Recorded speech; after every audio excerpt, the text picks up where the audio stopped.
ორივე არის ასინქრონული ძრავი. ვენტილატორიანიც და დაშლილიც.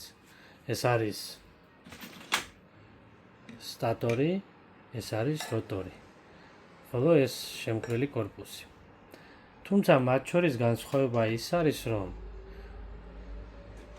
ამ ასინქრონულ ძრავს აძვრისთვის ჭირდება კონდენსატორი, ხოლო ამ ასინქრონულ ძრავს არაფერი არ სჭირდება და ერთ სპირალურ გრაგნილზეა აწყობილი და ის არის ძალიან მარტივი, თუმცა სიმძლავრეებზე ის მაქსიმუმ 5-დან 30 ვატამდე სიმძლავრეზე მუშაობს.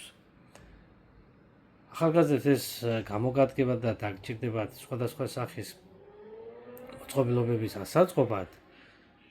მსგავსი ტიპის ძრავები, ეს არის ეკონომიური, უხმაურო და ექსპლუატაციის ვადა ბევრად მეტი აქვს ნახშირის ძრავთან შედარებით და მსგავსი ტიპის ასინქრონულ ძრავთან შედარებით. ასე ვთქვათ, ეს არის მეტად ბიუჯეტური და საინტერესო ძრავი.